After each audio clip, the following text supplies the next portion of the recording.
ada urusan di sekolah sebenarnya tadi. Ya, jadi apa? Menepati masa sikitlah ya. Saya mohon maaf pada semua peserta yang turut serta pada petang ini. Okey, pertama sekali saya ucapkan terima kasih kepada penaja. Kalau tak salah saya, nama penaja kita ni ialah Perkasa, bongkar SPM Perkasaku kalau tak silap saya lah ya. Cari kat telefon pun tak jumpa. Telefon pun bateri nak habis dah. Okey. Jadi yang berada dengan saya pada petang ni, saya tak pasti kalau ada guru, rakan-rakan guru dan seterusnya anak-anak hebat SPM 2022. Tinggal 53 hari sahaja lagi anak-anak sekalian. Anak-anak akan bertarung ya dengan peperiksaan SPM yang akan bermula seawal 30 Januari. Maknanya kalau yang aliran sains tu awal lah permulaannya. Okey. Tanpa melengahkan masa sebab kita pun dah lambat, saya teruskan sahaja kepada perkongsian saya pada petang ini. InsyaAllah untuk slot yang pertama ini kita akan bincangkan ataupun kita akan bongkarkan apa rahsia yang ada di sebalik bentuk-bentuk soalan yang akan dikemukakan dalam SPM 2022. Okey, sebelum itu saya nak terangkan sikit secara ringkas. Okey, ini tentang diri saya lah. Ya, nama diberi Hasfariza binti Abdul Hamid. Saya masih lagi mengajar di SMK Kampung Soeharto, Hulu Selangor. Alhamdulillah dah 20 tahun ya mengajar bahasa Melayu. Banyaklah penglibatan saya sebenarnya dalam dunia pendidikan ini, ya, bermula di peringkat sekolah sehinggalah ke peringkat kebangsaan dan antarabangsa. Alhamdulillah. Baik, seterusnya inilah anak-anak ya, pada petang ini kita sama-samalah tuntut ilmu sebab ni kalau yang beragama Islam lah ya, tak kira lah ya agama apa pun, tuntutannya ialah menuntut ilmu sebab bila kita tuntut ilmu ni kita menambahkan rasa takwa kita dan bagi saya pula menyampaikan ilmu tu adalah ibadah. Ya, jadi bila kita ulang-ulang ilmu yang kita pelajari itu, maka kita akan dapat belajar banyak perkara supaya kita menjadi orang yang lebih hebat pada masa akan datang, insya-Allah. Okey, sepintas lalu sahaja saya perjelaskan tentang perkara ini walaupun mungkin anak-anak dah maklum tentang format instrumen ya peperiksaan SPM yang bermula pada tahun 2021. Seperti yang kita maklum, kita kena ambil keempat-empat kertas peperiksaan ini. Jika kita gagal daripada mengambil salah satu kertas peperiksaan ini, maka kita memperoleh keputusan tidak lengkap ataupun dikira tidak hadir. Jadi anak-anak sekalian, pastikan perkara asas ini diketahui terlebih dahulu. Jangan ambil mudah dan ada juga kes saya nak kongsikan lah ya sebelum kita mula. Ada juga kes murid ni dia tak bersedia lah ya untuk ujian bertutur dan juga ujian mendengar. Jadi dia cuba menangguhkan ujian tersebut dengan memberi alasan cuti sakit. Murid-murid sekalian, anak-anak sekalian, cuti sakit ni bahaya juga tau. Sebab lembaga peperiksaan tak pertimbangkan perkara tersebut. Ya, kecuali lah kita ni terlibat dengan COVID-19 ya, ataupun terlibat dengan kemalangan sehingga menjadi calon hospital dan sebagainya. Jadi kalau setakat demam, perkara-perkara yang remeh, yang tidak mendapat pertimbangan, mohon murid-murid beri perhatian kepada perkara ini sebab pernah berlaku pada anak murid saya. Okey, yang berikutnya kita lihat format instrumen kertas satu ni. Yang pertama sekali ialah ujian bertulis. Ya, ada dua item yang kita kena jawab dalam soalan ni. Saya selalu sebut kepada anak murid saya, bila kita nak menjawab SPM ni, ya, bila kita nak menjawab SPM ini, kita kena tahu lubuk markah. Ya, lubuk markah yang manakah yang patut kita skor. Untuk kertas 1 ni anak-anak sekalian, memang lubuk markah ataupun lombong lah, lombong yang banyak sangat markah kita peroleh. Kerana dengan hanya menjawab 2 soalan, kita akan memperoleh 100 markah. Kan? Kalau berbanding dengan kertas 2, kita kena jawab 9 soalan. Ada 3 bahagian. Banyak lagi pecahan-pecahan soalan. Ya? Tapi dalam kertas 1 ini, kita kena pilih 2 soalan sahaja. Dan kita akan memperoleh 100 markah. Jadi kena cuba menulis. Ya? Cuba menulis sedaya upaya supaya kita dapat memperoleh markah. Itu sebenarnya. Ya. Okey, yang berikutnya ialah item. 2 jenis item yang akan dikemukakan dalam instrumen ini ialah respon terhad dan juga respon terbuka. Terhad ni maksudnya kita tak ada pilihan lah. Ya, hanya soalan itu sahaja yang kita perlu jawab. Ya, dengan bilangan patah perkataan yang ditetapkan. Sama juga bahagian B pun ada bilangan patah perkataan yang ditetapkan. Tetapi bahagian B itu ada pilihan. Ada pilihan.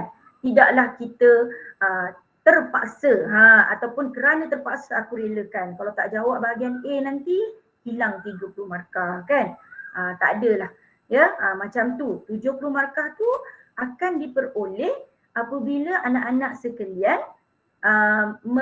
memilih salah satu daripada 4 soalan yang dikemukakan.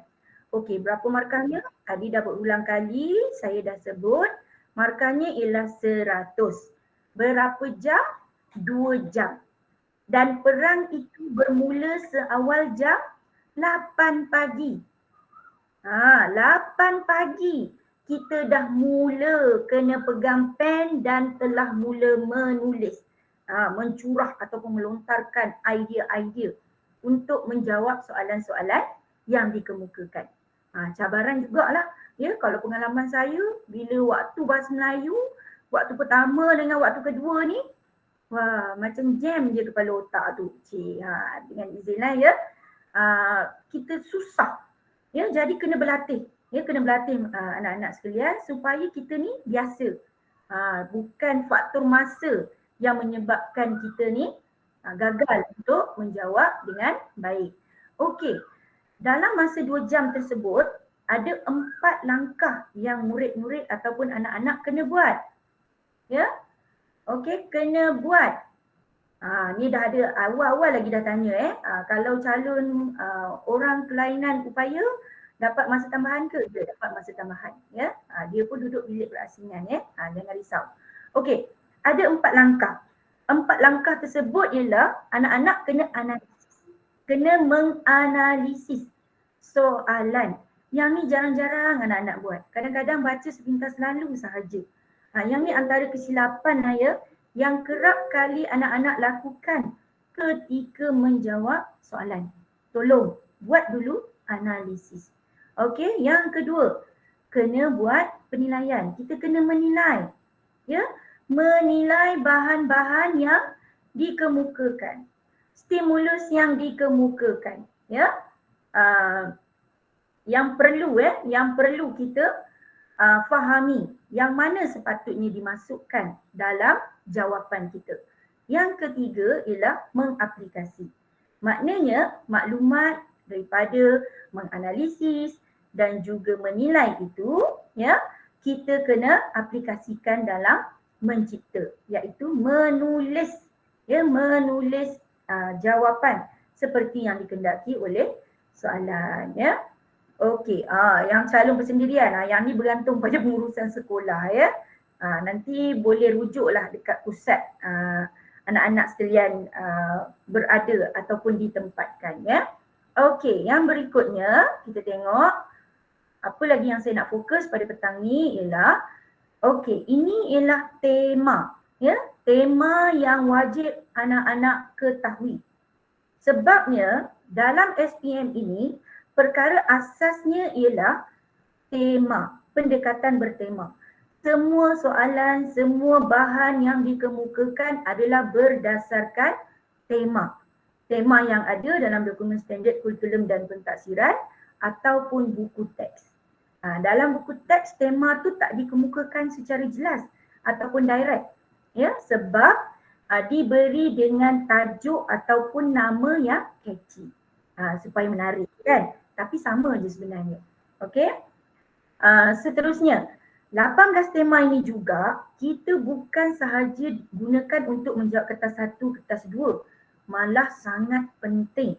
Ya, anak-anak sekalian, saya nak pesan sangat penting untuk anak-anak fahami dan ketahui kerana turut dikemukakan dalam kertas 3. Ni saya selang sikit lah. Saya masukkan sikit ya. Dalam kertas 3, ya, sebanyak 8 daripada 18 tema ini akan dikemukakan ya, dalam soalan bahagian A iaitu secara individu dan juga bahagian B secara berkumpulan. Jadi kena banyak membaca tentang tajuk dan tema ini. Bila anak-anak banyak membaca, mudahlah sebenarnya untuk anak-anak menjawab soalan. Sebenarnya ramai calon, ramai je anak-anak boleh menulis karangan ya, cuma yang jadi anak-anak tak dapat skor A+ ya, kerana kurang dari segi jelas dan matang. Nak dapat jelas dan matang, kena banyak membaca. Itu sahaja. Ya, kalau kurang membaca, maka kita tak dapatlah ya nak menunjukkan wow factor dengan izin ya, faktor wow tu dalam penulisan karangan kita, iaitu karangan cemerlang yang terkandung jelas dan juga matang. Nanti saya lanjutkan ya tentang perkara tersebut. Okey, kita tengok yang berikutnya. Yang berikutnya kita mulakan dengan karangan kombinasi kepelbagaian bahan rangsangan A. Jadi anak-anak, bahan pun telah saya sertakan, boleh rujuk. Ya, kalau dah print tu lagi bagus.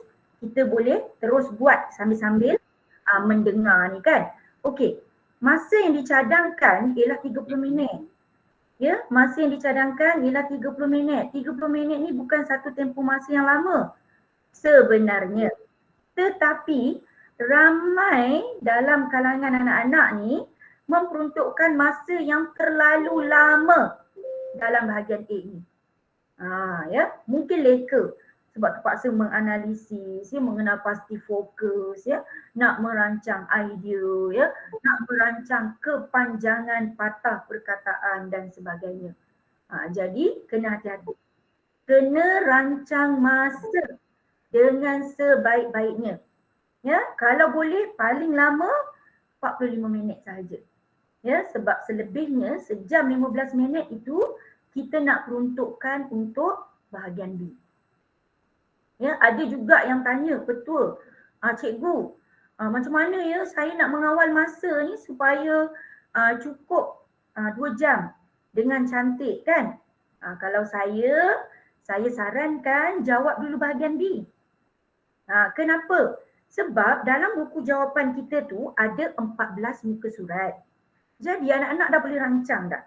Untuk soalan 1 bahagian A tu kita peruntukkan 2 muka surat. Sebab kepanjangannya ialah 150 hingga 200. Jadi 2 muka surat dah cukup. Kalau yang jenis suka merancang, merangka terlebih dahulu, mungkin 1 muka surat untuk merangka, 2 muka surat lagi untuk menulis jawapan. Kan, menulis karangan. Ya, okey. Yang berikutnya tu, muka surat yang berikutnya tu, kita letakkanlah soalan untuk menjawab bahagian B. Jadi tulislah pada muka surat tersebut, ya, mengikut kepanjangan yang ditetapkan. Itu dari segi strategi dan juga teknikal lah. Ya, apa pun bergantung pada anak-anak sekalian, selesa yang mana satu. Ya, kalau saya suka bahagian B dulu. Sebabnya kepanjangan karangan kita itu dapat membantu kita untuk memperoleh markah yang banyak. 70 kan. Jadi kita kejarlah yang banyak dulu kan. Sebabnya Yang bahagian A tu sebanyak mana masa kita peruntukkan, markahnya tetap 30. Kan? Jadi kita hanya perlu akur dengan kehendak soalan saja, dan dari segi kepanjangan tu tak begitu panjang, sekitar 150 hingga 200 sahaja. Jadi kita kena rancang lah ya, apa pun kena rancang masa. Okey. Seterusnya, dalam 30 markah ini, ya, anak-anak akan dikemukakan ya beberapa bahan. Setakat ini kecenderungan soalan yang dikemukakan oleh lembaga peperiksaan ialah terkandung 3 bahan. Maknanya ada bahan 1, bahan 2, bahan 3. Dan sumber bahan tu anak-anak dah maklum ya. Mungkin gambar ya yang berupa contoh ya, poster, grafik, jadual ya, petikan, keratan akhbar dan sebagainya. Ya, bergantung pada kehendak soalan. Setakat inilah ya bahan yang dikemukakan tu 3. Ya, 1 tak mungkin. Sebab dalam SPM bahan tunggal tak dikemukakan. Ya, mesti bahan tu lebih daripada 1. Okey. Berapa kepanjangan karangan? Saya dah sebut tadi 150 hingga 200 patah perkataan. Ya, dan soalan bahagian ini, yang ni yang kita rasa bimbang sikit ni ya. Boleh dikemukakan soalan berformat. Dah berkali-kali ya kita tengok, nanti kita tengoklah analisis soalan SPM 2021 ada 3 set soalan tu, soalan rencana dah keluar. Ya, nanti kita ceritalah ya sebelum saya akhiri slot ya. Okey, itu tentang perkara yang anak-anak kena beri perhatian ketika menjawab karangan bahagian A, iaitu kombinasi kepelbagaian bahan rangsangan. Okey, seterusnya. Inilah ya 4 langkah cemerlang karangan. Tadi saya dah sebut, kita ada menganalisis, kita ada menilai, kita ada mengaplikasi dan kita juga ada mencipta. Okey, kita akan buat langkah demi langkah supaya anak-anak sekalian dapat fahami sebenarnya apa yang saya nak kemukakan pada petang ini supaya anak-anak lebih berhati-hati ya ketika menjawab soalan. Okey. Pertama, ya, semua bahan perlu dibaca. Kenapa asasnya ialah membaca? Dalam kertas 1 bahasa Melayu, 20% memerlukan anak-anak sekalian baca. Jadi sekali lagi saya nak pesan, kena baca dengan teliti. Bukan baca secara scanning, sepintas lalu. Kena baca dengan teliti. Okey? Yang kedua, kenal pasti fokus soalan berdasarkan kata kunci. Buat masa ini selama dah berlangsung SPM 2021, kata kunci diberikan dalam soalan.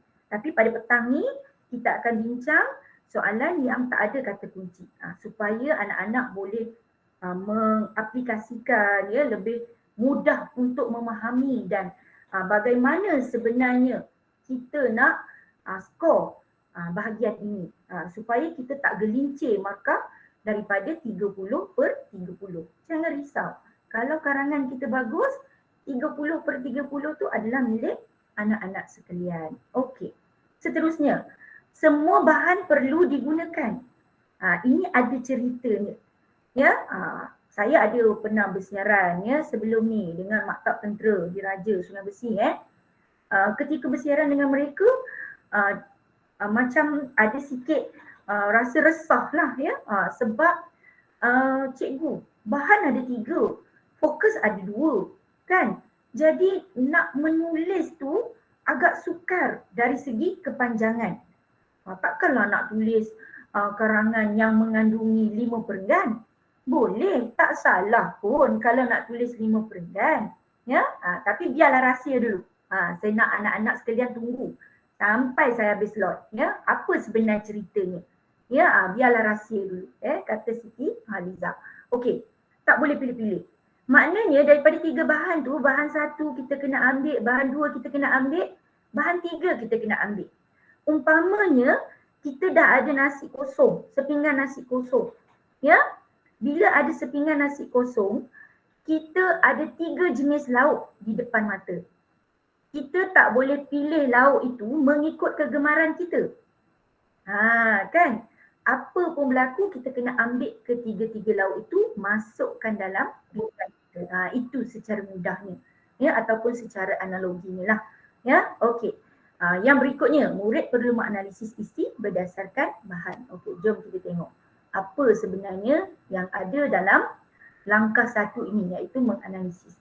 Baik, anak-anak sekalian, bila dengan Cikgu Has ni, saya memang akan tekankan tentang teknik bacaan. Ya, kenapa saya suka sangat mengaplikasikan teknik bacaan? Kerana dengan adanya pemahaman kita dan kita mengaplikasikan teknik bacaan, kita akan menjawab soalan dengan lebih baik. Kerana kita dapat memahami apa bahan yang kita baca tu. Ya, jadi untuk bahagian ini saya cadangkan kita guna teknik bacaan chat.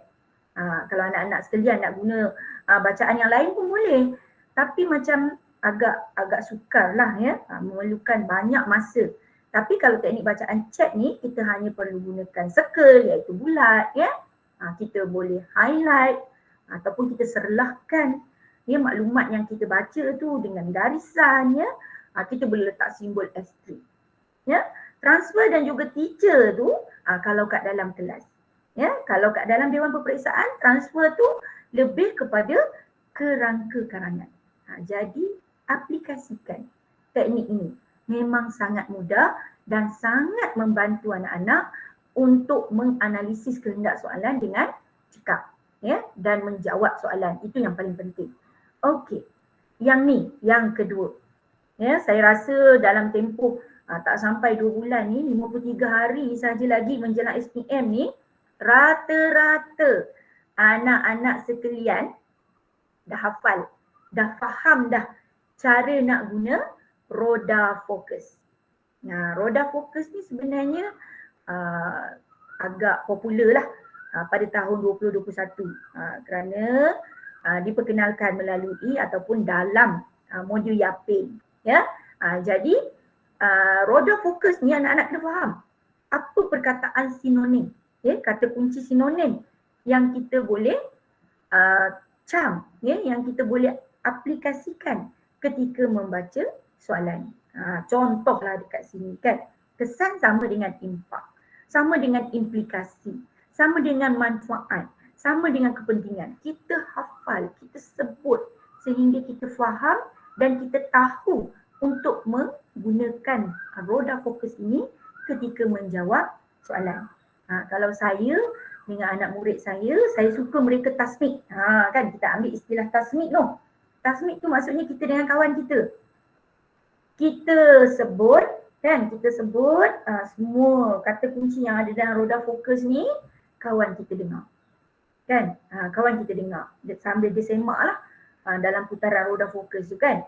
Kemudian kawan kita pula sebut, ceritakan kepada kita dan kita dengar sambil semak.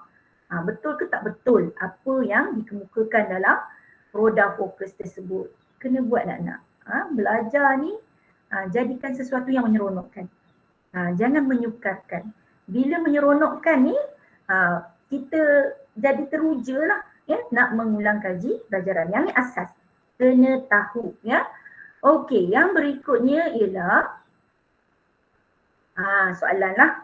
Ya, ini contoh soalan. Saya ni lebih cenderung ambil bentuk soalan daripada buku teks ya. Anak-anak boleh rujuk lah ya. Buku teks tingkatan 5 halaman 132. Rasanya dah belajar ni. Ya, ini bahan 1. Ini bahan 2. Ya. Ada yang saya ambil daripada sumber internet dan satu lagi ialah gambar. Bahan 3 Okey.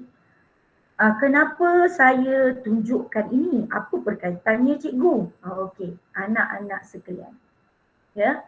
Sekarang ni yang nampak kan, yang kerap kali berlaku ialah anak-anak sekalian bila menulis terlupa untuk menyatakan pihak ataupun subjek. Selalu ataupun cenderung bina ayat tak ada subjek. Jadi ayat tu tergantung. Nanti kita tengok apa sebenarnya yang Cikgu Has nak kaitkan. Ya, analisis siapa ni sangat penting kerana dengan pengetahuan kita tentang analisis siapa tentang diri, ya, keluarga, masyarakat, sekolah, ya, kerajaan dan juga media massa dapat memudahkan kita, ya, untuk mengemukakan pihak yang terbabit itu, berdasarkan tema yang dikemukakan dalam soalan. Nanti saya tunjukkan, ya, satu persatu. Perkara-perkara ni kadang-kadang, contohlah, ya, diri, untuk dimensi diri kan, kita selalu guna kita, kata ganti diri kita ataupun remaja kan. Boleh je sebenarnya kita guna murid, seseorang itu kan, individu, kan. Jadi penggunaan kosakata tu lebih luas dan cantik. Okey, tu contohlah, ya. Contoh yang kedua, misalnya sekolah. Bila sebut peranan sekolah kan, kita selalu je sebut contoh kebaikan aktiviti co-curriculum. Apa langkahnya? Contoh kan. Okey, langkah untuk menggalakkan murid melibatkan diri dalam aktiviti co-curriculum ialah pihak sekolah. Kita beri secara umum. Nak cantik, nak nampak jelas dan matang, kita nak sebut apa? Ialah unit co-curriculum misalnya kan. Mengadakan kempen secara besar-besaran.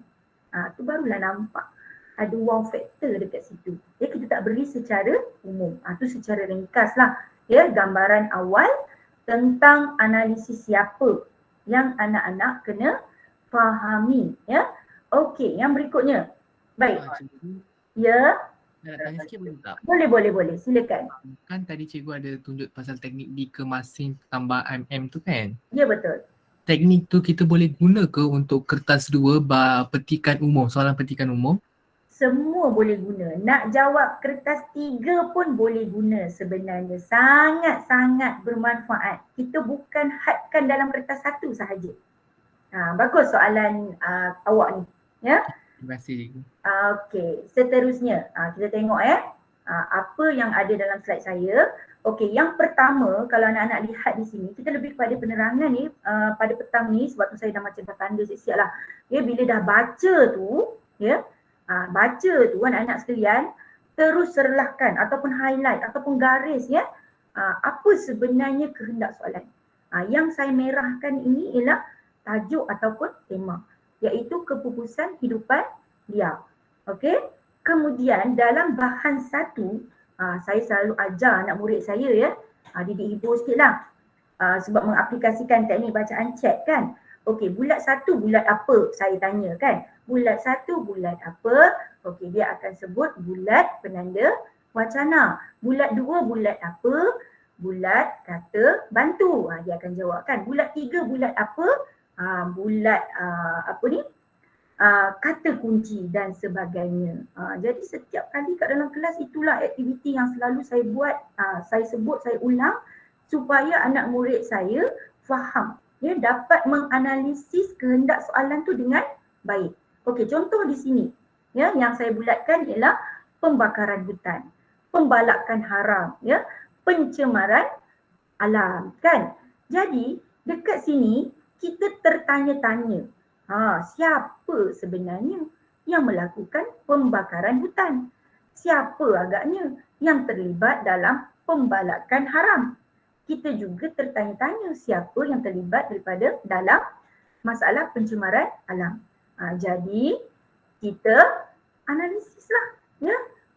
Rupanya dalam isu pembakaran alam, pembakaran hutan ni banyak dilakukan oleh petani. Contoh, ya, mereka membuka kawasan baharu kan. Kawasan baharu tu biasanya di kawasan lereng bukit, ya, kawasan-kawasan hutan yang belum diteroka kan.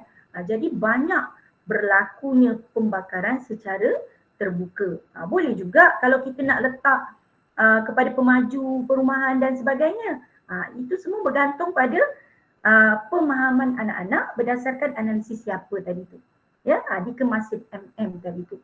Okey, yang kedua, pembalakan haram dah tentulah dilakukan oleh pembalak haram. Ya, sebab mereka tidak mempunyai lesen. Ya. Okey, yang berikutnya pencemaran biasanya dilakukan oleh manusia. Ada juga yang nak letakkan masyarakat. Boleh, tak ada masalah. Ya. Okey. Ini yang bahan kedua. Kita tengok. Apa yang ada dalam bahan dua? Okey. Perkaranya ialah kita kena baca dengan teliti petikan dua ini. Ya, perdagangan dan pemburuan hidupan liar bukan sahaja merosakkan ekosistem, bahkan berpotensi membawa penyakit yang boleh mengancam manusia. Jadi berdasarkan ayat ini, ya, aktiviti perdagangan dan perburuan haram ini adalah punca yang menyebabkan rosaknya ekosistem. Jadi kita boleh highlight, kita boleh garis ataupun kita boleh serlahkan petikan ataupun ayat ini ya untuk kita kemukakan fokus berdasarkan bahan dua. Okey, yang berikutnya namun ni ada, saya terlupa nak circle ni. Namun ni adalah penanda wacana kan. Selalunya perkataan namun ini menunjukkan kepada isu ataupun masalah. Kan? Jadi dekat sini kita tengok daripada apa? Kegiatan pemburuan haram. Jadi dekat dalam bahan dua ni ada dua punca. Ya, punca yang menyebabkan haiwan ni terancam. Ya. Okey, seterusnya kita tengok bahan yang ketiga. Yang ni nampak tak kata bantu? Saya dah serlahkan di situ saya tak circle lah. Mula saya circle tak nampak kan. Jadi saya petakkan. Perlu tu maknanya kita kena buat. Kan kita kena buat. Jadi apa fokus yang ada dalam poster ini ialah lebih kepada langkah, iaitu hidupan liar ni perlu ataupun kita kena buat ya. Kita kena lindungi daripada kepupusan. Dan kalau kita lihat bahan ini anak-anak sekalian ya. Okey sekejap lihat bahan ini, kita nak kemukakan isi supaya nampak lebih wow, saya suka guna perkataan wow ialah dengan mengemukakan isi tersirat. Kan, isi tersirat. Yang tersirat di sini ialah kempen tetap. Kan, kempen hidupan liar perlu dilindungi. Kan, jadi kita pun letaklah siapa, pihak mana sebenarnya yang sepatutnya mengadakan kempen tersebut, iaitu kempen untuk melindungi hidupan liar. Tapi kalau terus je langkah kan, langkah tapi nampak macam tak begitu jelas kan. Tapi kalau nak nampak lebih wow, dengan izin ni nak bagi tahu yang kita ni boleh baca bahan tu secara tersirat, lagi terbaik. Maknanya kita bukan lihat bahan yang dikemukakan itu secara tersurat, yang kita nampak sahaja. Kita boleh beri isi ataupun fokus itu dengan mengemukakan isi tersirat juga. Sebab tu pentingnya kita membaca, membaca dengan teliti. Okey. Kenapa saya tekankan perkara ni?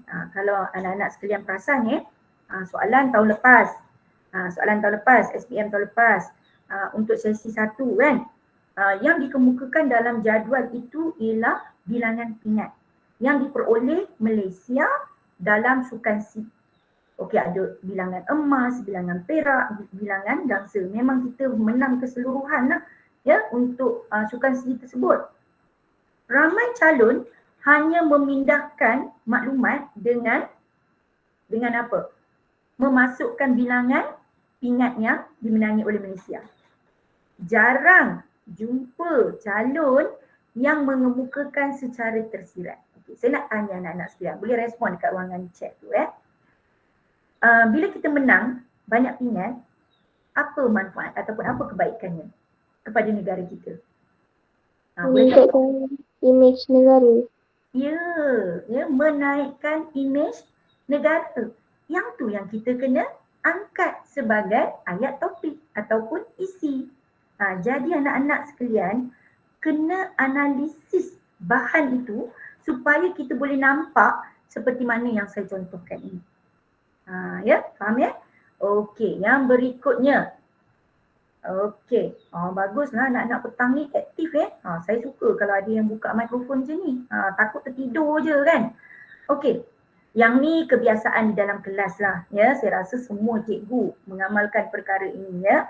Iaitu kita rujuklah kamus Dewan Online ataupun PRPM itu ya, kerana kadang-kadang ada frasa ataupun ada kata kerja yang dapat membantu kita untuk mengecam ataupun mengenal pasti fokus.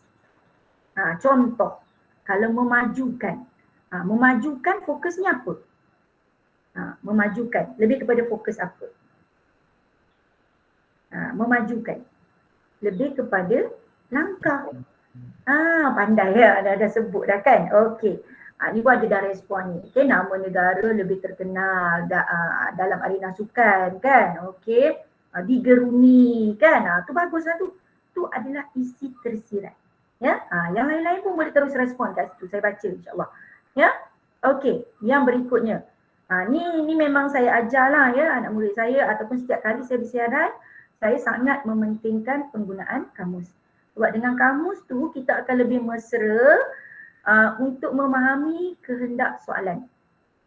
Kan? Di samping menambah kosakata.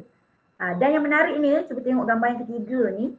Dekat bahagian belakang ni, kan? Ada lagi maklumat tentang tata bahasa yang patut kita pelajari kan. Maju ni sinonimnya dengan apa kan. Lepas tu kata terbitannya apa. Ni ada kat sini, memajukan ya, kemajuan dan sebagainya. Jadi kita sebenarnya sambil merujuk tu kita menambah ilmu pengetahuan. Okey. Ini hasil daripada analisis tadilah ya. Bila kita buat analisis, kita akan dapat hasilnya seperti inilah. Tak kiralah teknik apa yang anak-anak amalkan ya, ikut apa yang cikgu dah ajar. Asasnya ialah kita kena tahu tajuk ataupun tema bahan kita. Kita kena tahu tugasan ataupun kehendak soalan kita. Bahan yang dikemukakan kepada kita. Kalau contoh yang saya kemukakan tadi, bahan 1 fokusnya ialah faktor ataupun punca, ada 3. Bahan 2 pun faktor ataupun punca, ada 2. Bahan 3 ialah langkah. Jadi kita senaraikan supaya memudahkan kita untuk menilai ya, dan juga mengaplikasikan maklumat tersebut dalam penulisan karangan kita. Okey, kemudian kita lihat siapa golongan sasarannya, siapa yang terlibat. Kita boleh letak individu, kita boleh letak pembalak haram, petani ya, dan juga perkhilitan. Ini ialah satu badan kerajaan lah ya, yang menjaga kan ataupun yang memelihara dan memelihara hutan kita ya. Okey, boleh rujuklah dalam buku teks 132 tu ada. Perkhilitan ni ialah akronim kan. Okey, format tak ada. Ya. Jadi bila kita nak menulis, kita dah ada dalam pemikiran kita perkara yang perlu kita tulis ialah pendahuluan. Ya, mesti mengandungi isi dan juga perenggan penutup. Mudahnya saya selalu sebutlah kepada anak murid saya iaitu PIP. P. Ya, ada perenggan pendahuluan, ada isi, ada penutup. Nanti ada pula yang tanya, cikgu, berapa perenggan nak kena tulis? Tak ada ketetapan sebenarnya berapa perenggan ya. Yang ditetapkan tu 150 hingga 200 patah perkataan. Tapi kita kan dah diajar dari sekolah rendah sampailah sekolah menengah, bila tulis karangan mestilah nampak pemerengganannya. Jadi yang tu kita kena pegang lah. Kan kalau saya dengan anak murid saya kan, dari garisan tepi tu saya suruh letak satu jari. Mereka dah biasa letak kat atas kertas jawapan tu. Selepas satu jari tu baru mereka mulakan perenggan. Cerewet kan? Tak apalah. Yang penting anak murid faham dan tahu nak buat kan. Okey, yang berikutnya ni cara yang kedua lah. Ni kalau orang Selangor dia dah mahir dah. Iaitu kita merujuk kepada tema ataupun tajuk. Kemudian I itu ialah isu ataupun masalah. Isu dan masalah ni kita cipta sendiri, kita reka sendiri. Apa yang kita boleh fikirkan ataupun apa masalah ataupun apa isu yang timbul tentang keputusan hidupan liar. Kalau di sini, kalau saya ambil yang umumnya, keputusan hidupan liar ni semakin membimbangkan. Kalau nak lebih lanjut, membimbangkan pelbagai pihak, terutamanya pihak kerajaan, boleh je, ya. Ataupun isunya ialah kesedaran masyarakat, kan masih kurang, ya, tentang kepentingan memelihara hidupan liar. Boleh, ya. Masalah ni kita boleh reka, kita boleh cipta berdasarkan pengetahuan kita. Lepas tu tugasan macam biasalah, ya, kehendak macam tadi jugalah. Okey, ya, ada soalan ke? Soalan untuk bahan 2 tadi kan berkenaan dengan keputusan hidupan liar. Okey. Boleh ke kita nak bagi isi berkaitan dengan kesan keputusan hidupan liar? Ya, dekat situ nampak macam ada kecenderungan jawapan tu ataupun fokus ni lebih kepada kesan, betul tak? Betul. Tapi kita, kalau saya lah kan, sebab tu saya kata kita kena amalkan teknik bacaan itu. Kalaulah tengok dalam bahan 2 itu, yang lebih dominan, yang lebih banyak ialah punca, betul tak? Betul tak? Ada 2 isi Ya, ada kan? punca tapi dia dihuraikan dengan kesan. Ya, pandai. Sebenarnya lah. Jadi kena sebab itulah saya memang petikkan tu memang nampak mengelirukan. Tapi kalau kita cekap menganalisis, kita akan dapat tangkap dengan baik lah. Oh, dapat tangkap, Cikgu Hasbunaya dapat tangkap, dapat mengecam fokus yang lebih tepat sebenarnya. Okey? Boleh? Boleh cikgu. Okey, bagus ya. Maknanya sangat teliti ya. Jadi kalau keadaan itu berlaku, kita kena berbalik kepada perkara yang dominan, yang nampak lebih menyerlah, yang nampak lebih banyak dibincangkan dalam bahagian ataupun bahan yang dikemukakan itu. Okey? Okey, seterusnya. Ya, kita lihat yang berikutnya. Okey, kita nak masuk langkah kedua iaitu menilai. Okey, dekat sini kita mulalah ya, kena menilai dalam bahan 1 ada 3 faktor. Kita kena pilih nak yang mana ya untuk mewakili bahan 1. Bahan 2 ada 2 faktor, kita kena pilih. Nak pilih yang mana satu. Ya. Bahan 3 hanya satu saja. Senanglah cerita. Jadi kita rangkakan ya, kita rangkakan berdasarkan analisis yang kita buat tadi ya. Kena ada proses itu supaya kita jelas sebenarnya isi mana yang kita nak huraikan dalam perenggan ya, berdasarkan bahan yang dikemukakan. Okey, berikutnya inilah contoh kerangka karangan. Yang ini semua langkah-langkah ni sebenarnya anak-anak dah buat dah masa kita dari tingkatan 1 ya. Kalau ikut dari tingkatan 1 hingga tingkatan 5, membina rangka karangan ni wajib. Memang kita kena belajar, memang kita kena buat. Sebab itulah nak bina rangka karangan ni kita tak perlukan banyak masa pun. Ya, sekitar 5 minit pun dah okey dah. Jadi cuba tengok kat situ. Saya guna teknik TMK ataupun yang baru ni lah. Yang baru ni saya ada baru menulis dalam buku Sasbadi, saya perkenalkan teknik tahumat. Ya, tajuk, huraian kepada tajuk, kemukakan masalah ataupun isu, kemudian kita kaitkan dengan tugasan. Sekitar 4 ayat. Ya, sebab kalau kita tulis panjang-panjang, nanti karangan kita tu sukar nak dikawal. Kan? Ini analisis sajalah ya. Okey. Untuk isi, ya, untuk isi saya ambil je daripada buku teks ataupun ini ialah daripada Kiclip Mengarang Selangor kan. Kita guna akronim daripada Tohu Cokep iaitu ayat topik, ayat huraian, ayat contoh, ayat kesan, ayat penegasan tu kita pilih 4 ayat sahaja. Sama ada kita nak ambil Tohu Cokep iaitu ayat topik, ayat huraian, ayat contoh, ayat kesan, atau kita ambil ayat topik, ayat huraian, ayat contoh, ayat penegasan. Yang ni ada dalam buku teks tingkatan 4.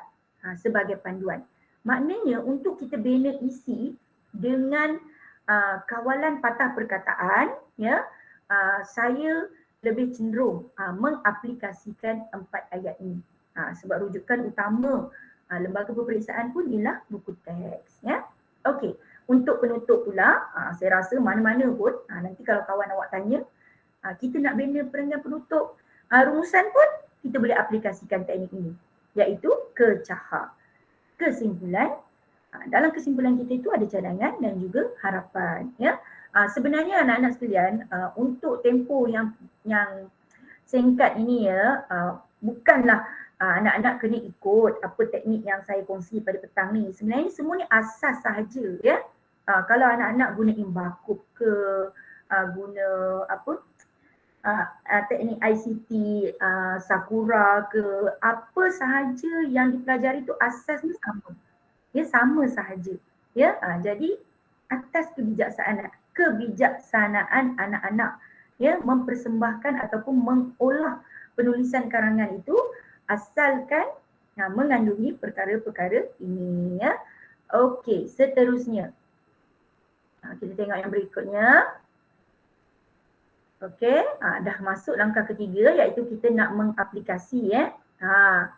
Maksud menggunakan semua bahan tu kita sentuh semua bahan, ya. Ya. Sama ada idea utama ataupun idea sampingan ataupun contoh. Kan, contoh pun boleh sebenarnya. Ataupun tadi kalau kawan awak kata kecenderungan bahan 2 tu dia nampak kesan, tak apa, boleh. Masuk je sebab dah mengambil maklumat yang ada dalam bahan. Tak ada masalah pun, ya. Okey, persembahan dan penulisan menarik. Iaitu kita tidak menulis karangan secara hafalan. Saya rasa sekarang ni susah dah nak menghafal karangan pun, ya. Kalau kita hafal karangan pun mungkin tak berkaitan dengan bahan yang dikemukakan. Yang ni asas lah, yang mesti nampakkan pemerengganan. Sebab dalam kriteria penskoran memang ada, ya, pemerengganan karangan, ya. Okey, yang berikutnya huraian isi jelas. Dan kalau boleh tidak bercampur aduk. Yang ni lah kita kena aplikasikan kebijaksanaan kita berdasarkan teknik penulisan yang kita dah pelajari. Ya. Okey, patah perkataan memang kena akur. So kena ikut. Ya. Nak tanya untuk karangan bahagian A kan? Pemarkahan biasanya dia berdasarkan holistik ke analitik? Holistik. Secara impression. Maknanya biasanya pemeriksa dia akan baca sepintas lalu, okey.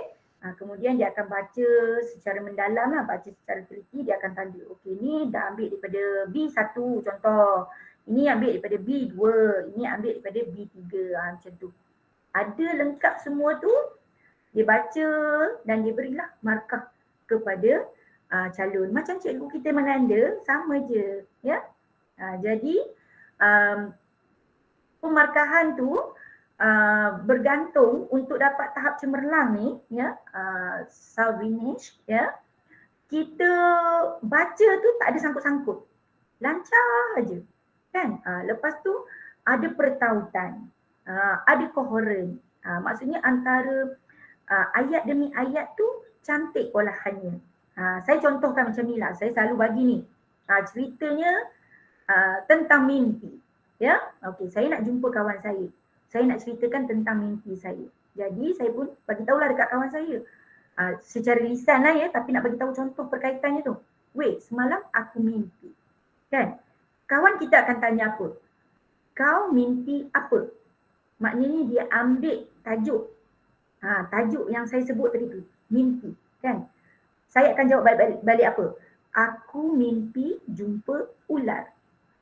Kan? Kawan saya akan tanya lagi, kan, ular apa? Aku jumpa ular sawa besar. Kan? Lepas tu kawan kita ambil lagi, besar mana? Kan? Jadi perkara-perkara itu yang saya maksudkan. Bila kita menulis dalam perenggan karangan tu, kita kena pastikan isi yang kita buat tu ada perkaitannya. Jangan kita cerita A, lepas lepas tu kita dah masuk C, kita dah masuk D. Tak cantik. Okey? Kalau macam sekarang tajuknya ialah hidupan liar. Jadi ruang lingkup kita ialah tentang hidupan liar. Dan bila sebut hidupan liar, contoh yang berkaitan dengan hidupan liar itu mestilah kita bagi gajah ke harimau ke, janganlah bagi kucing. Faham tak? Faham tak? Faham ya maksud saya? Okey. Okey, Nurul Umairah macam nak tanya soalan ni. Boleh? Dah, tertekan. Okey. Ni rangka yang tadi tu. Okey.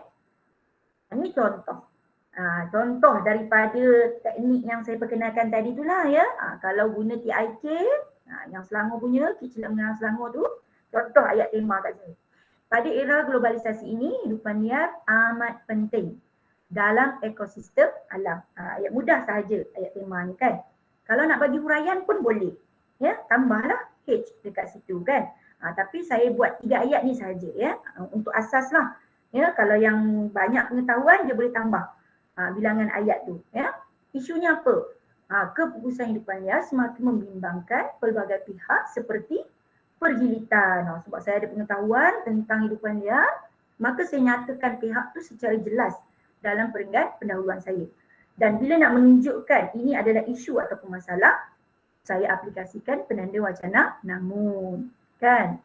Boleh je yang lain-lain pun boleh ya, yang berkaitan lah ya.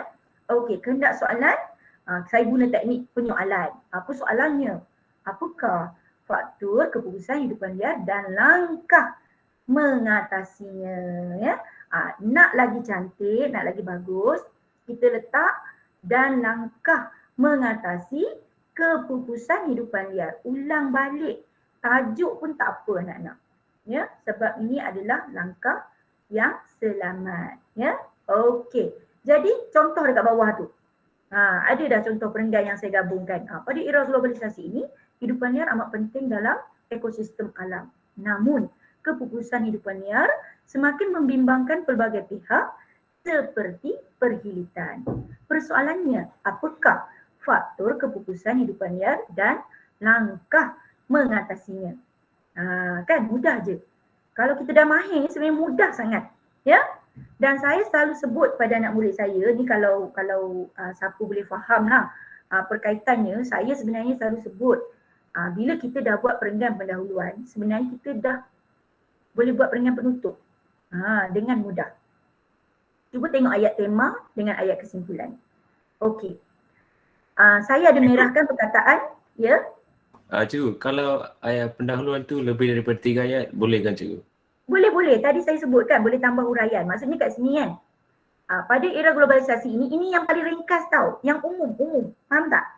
Ni semua bergantung pada pengetahuan anak. Jangan terikat dengan apa yang saya perkenalkan pada petang ni. Kalau anak-anak rasa mudah, anak-anak boleh terus amalkan. Tapi kalau keliru, dah biasa dengan teknik yang cikgu ajar, teruskan. Okey, saya contohkan ya. Pada era globalisasi ini, hidupan liar amat penting dalam ekosistem alam. Kan?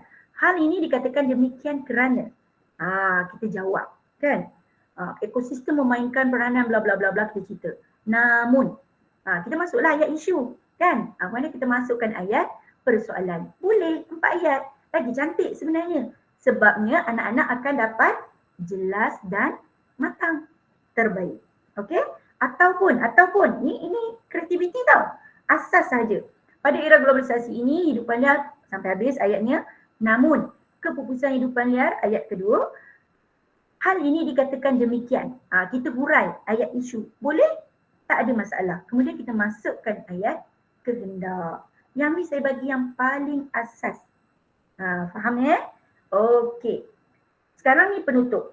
Ya, penutup pun boleh. Nak buat 3 ataupun 4 ayat. Ya, kalau 3 ayat kita nyatakan kesimpulan. Kalau ayat tema tadi amat penting, jadi dalam kesimpulan kita ambil tema iaitu hidupan liar, perlulah diberi perhatian serius oleh semua lapisan masyarakat. Itu kesimpulan kita, sebab atas tu dia kata amat penting dalam ekosistem alam. Itu berkaitannya. Ya, apa cadangannya? Oleh itu, penguatkuasaan dan pemantauan secara tegasnya oleh pihak pergilitan. Sebab dalam isu saya ada bagi tahu membimbangkan siapa? Perhilitan. Jadi saya beri cadangan supaya diadakan penguatkuasaan dan pemantauan. Okey? Seterusnya apa harapan? Yang ni bila letak kata ganti diri saya berharap, yang ni yang paling mudah lah. Ya, tapi saya tak galakkan anak-anak guna ayat ni. Kita ulang lah kan. Ni macam mudah sangat lah. Ya, mudah sangat untuk beri harapan kan. Kita boleh beri harapan dengan cara yang lain. Ya, dengan penguatkuasaan dan pemantauan ni kita dapat apa? Kan? Okey. Nyatakan harapan kita terhadap isu ataupun tajuk yang kita bincangkan tadi. Okey. Ini untuk perenggan isi. Saya contohkan sahaja ya. Saya contohkan sahaja. Okey, di sini saya guna 4 ayat, iaitu ayat topik, ayat huraian, ayat contoh dan juga ayat kesan. Seperti ada dalam jadual ni lah. Ya, bahan satu kan. Mula-mula saya sebut. Punca keputusan hidupan liar ialah saya masukkan siapa tadi tu. Ya, petani sering melakukan pembakaran haram secara terbuka. Ini ialah ayat topik. Okey. Kemudian saya beri huraian. Hal ini dikatakan demikian kerana mereka ingin mengaut keuntungan yang banyak. Kan? Bagaimana mereka nak mengaut keuntungan ni? Selalu kita tanya kan. Soalan 5W1H tu. Kita bagi contoh. Ya, hutan ditebang sewenang-wenangnya. Ni paling ringkas ya. Boleh olah ayat ni sebenarnya. Ya. Okey, kesannya apa?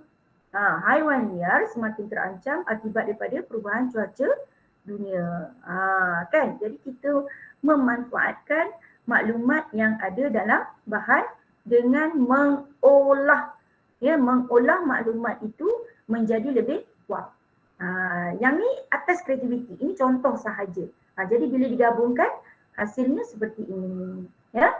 Okey. Berikutnya. Ini contoh. Ya, contoh pemerengganan.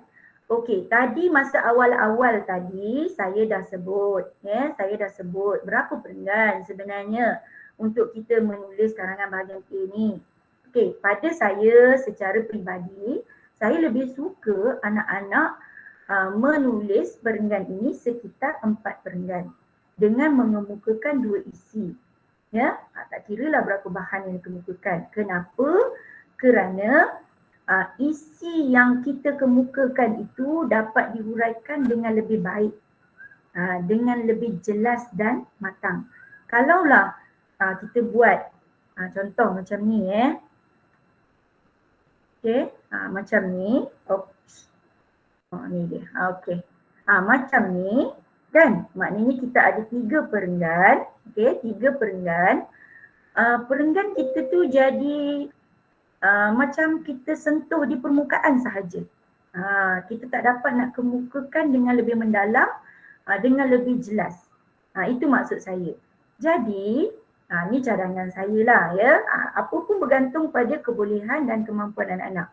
Jika ada pengetahuan, boleh menghurai dengan mendalam, tapi dengan kawalan patah perkataannya, tak boleh sewenang-wenangnya. Kita kena ingat tu.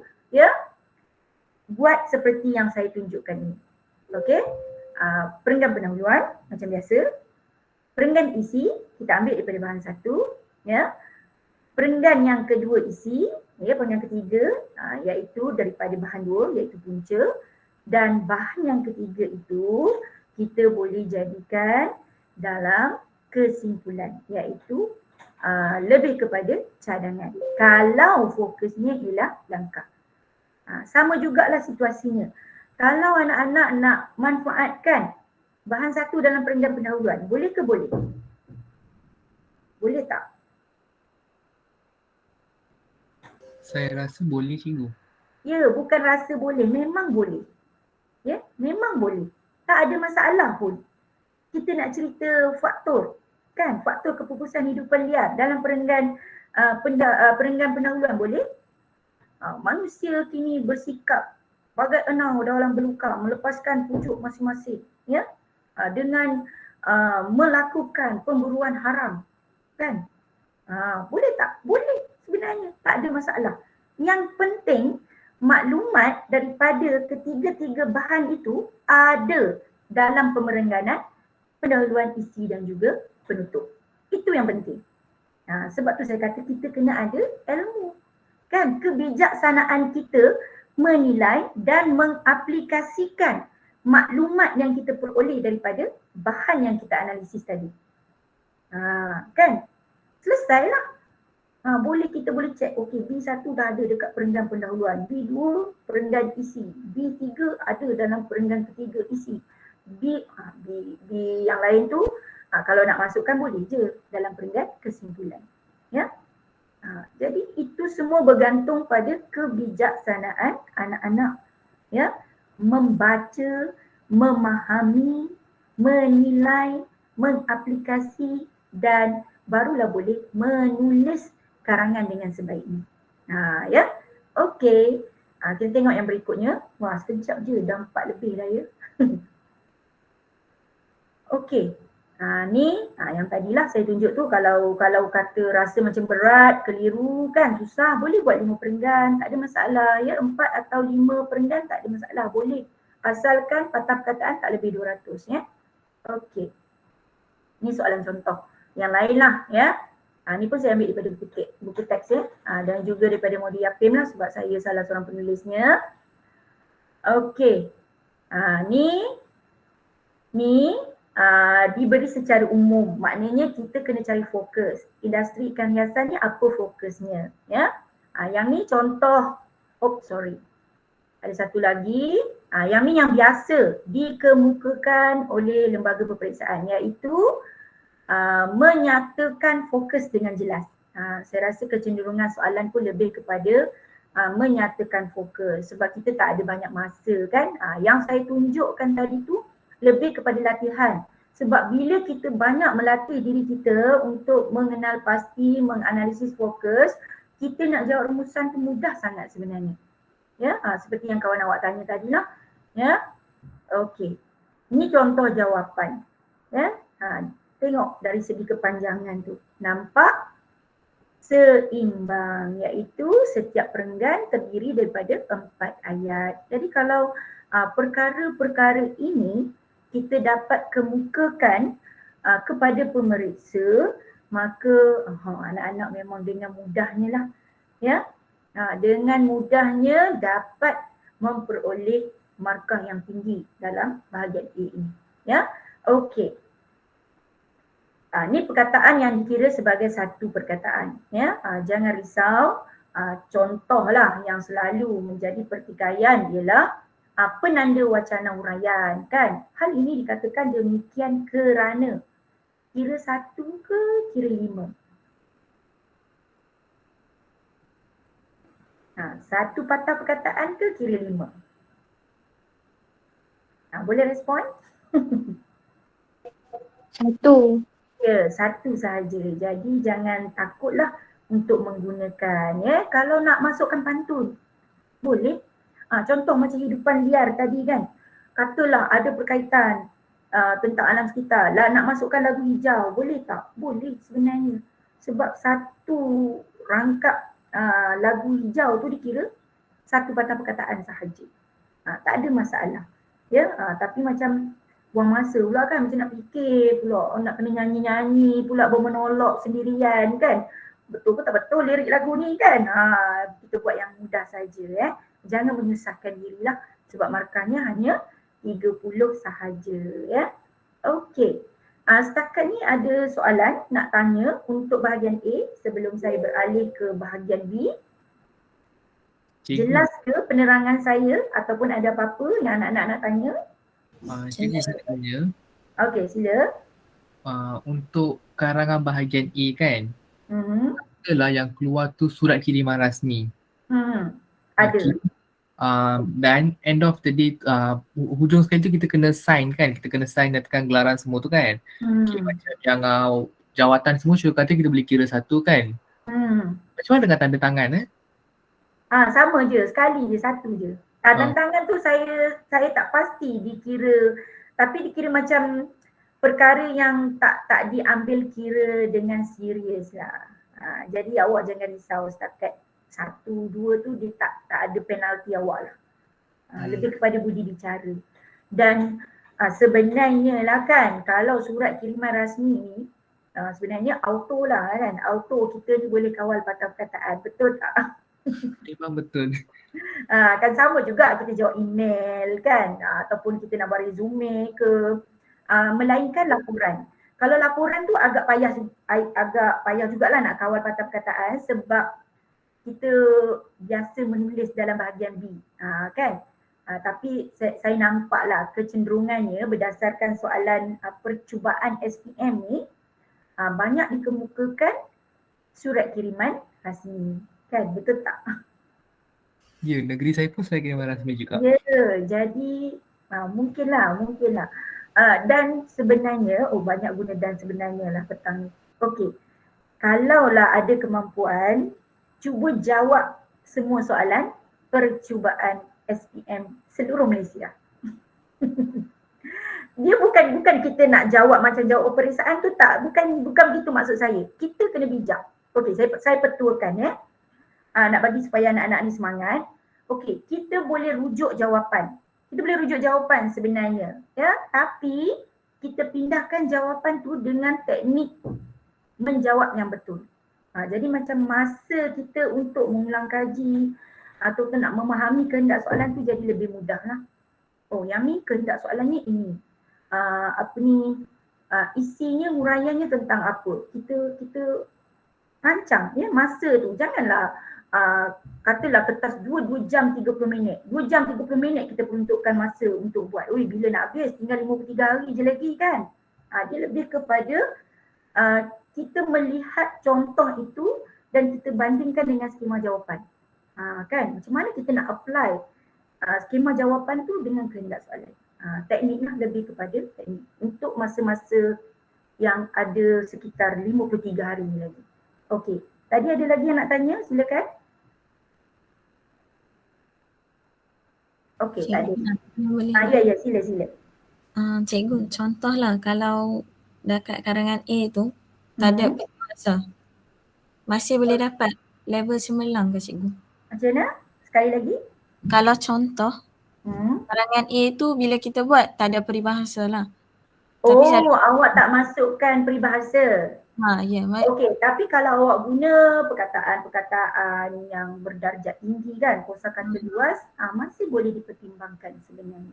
Tapi mungkin tak dapat cemerlang atas lah. Lebih kepada cemerlang bawah.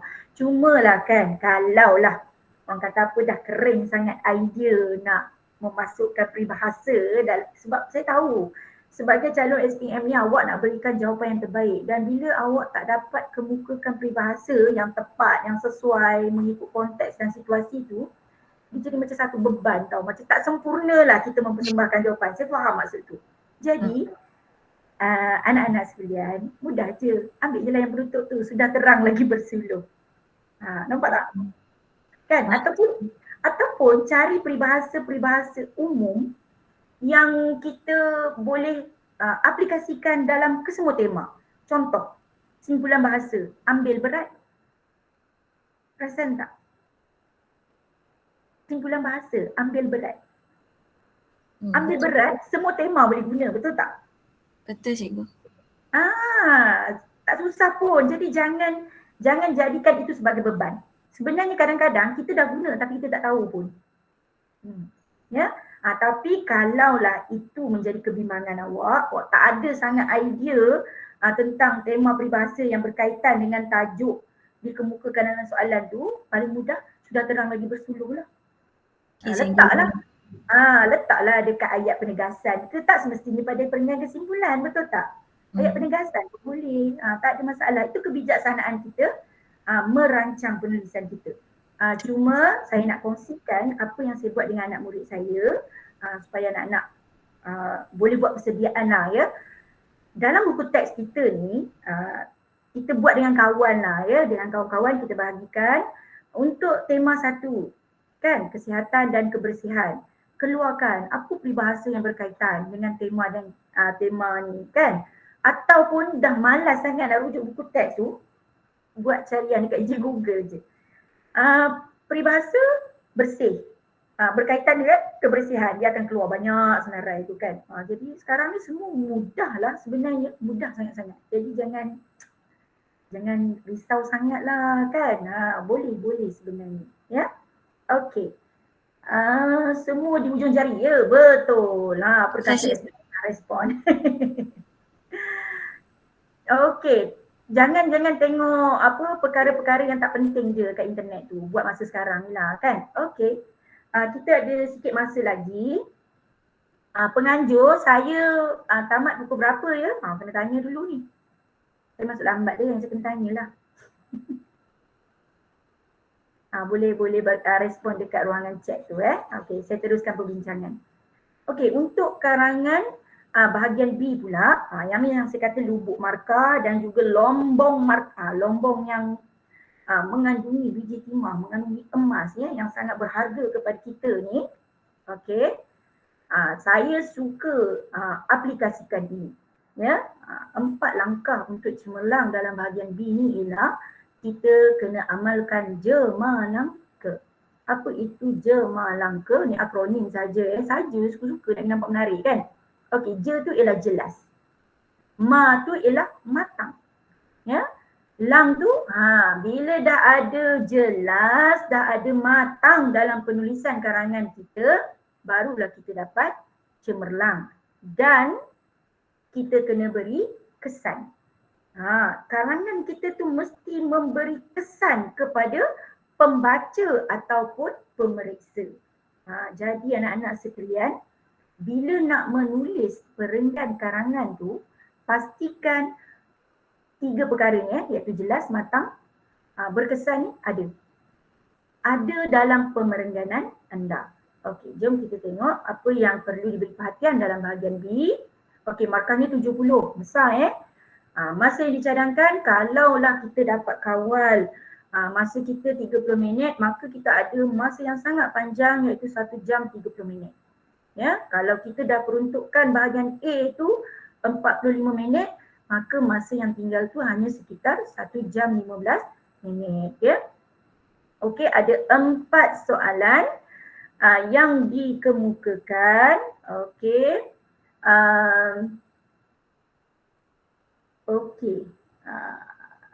Okey, habis 5 PM. Okey, saya cuba patuhi masa tu lah. Tak, sebenarnya saya lepas ni baru dapat arahan daripada langit, nak kena join Google Meet, sebab tu saya tanya ya. Okey. Macam-macam cikgu tak bercuti pun sebenarnya kalau ada rakan guru yang dalam slot hari ni memang tak boleh nafikan itulah, terutama sekali cikgu SPM kan. Okey. Ada 4 soalan dikemukakan. Biasanya soalan tu berdasarkan domain. Ya, tak semestinya ke-4 domain itu dikemukakan. Mungkin 3, mungkin 2 ataupun mungkin 4. Ya. Okey. Karangan berformat. Memang wajib lah.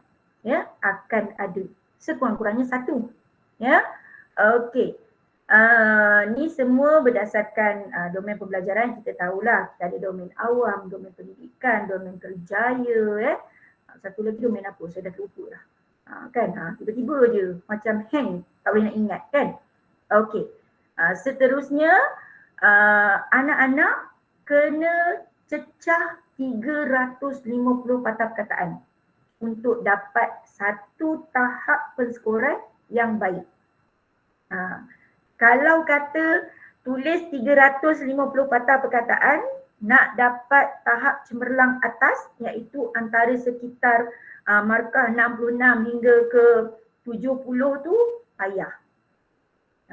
Payahlah nak dapat. Tulis 350. Harapkan markah 66, 67, 68, 69 ataupun 70. Memang tak lah. Ya? Tak terjangkau oleh akal. Ya, dan pemeriksa pun jarang akan bagilah. Sebab apa? Elemen jelas dengan matang tu tak dinampakkan di situ.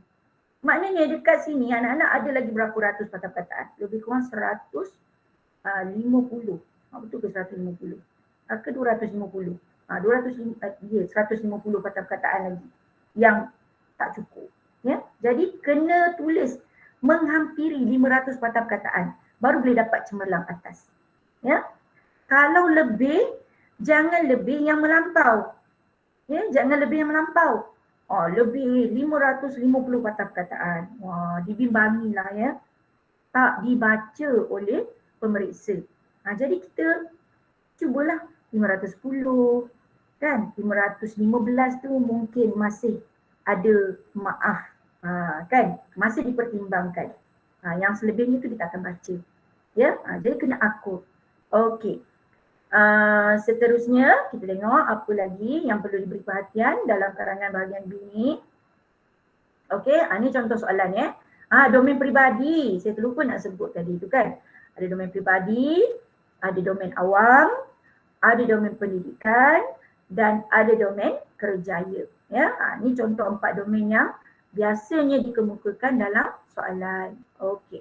Angka 1, apa yang kita nak buat? Okey. Ini saya ambil daripada soalan 1 iaitu domain peribadi. Okey. Untuk soalan 1 ni anak-anak, perkara yang samalah macam kawan awak cakap tadi. Sebenarnya bahasa Melayu ni bila kita belajar sesuatu perkara tu, kita boleh silangkan untuk bahagian-bahagian yang lain tu mengikut kesesuaian. Jadi roda fokus ni sangat memainkan peranan yang penting. Ya, peranan yang penting untuk menjawab soalan karangan. Ya, kenapa? Pertama, roda fokus ni kita boleh aplikasikan untuk kosakata luas.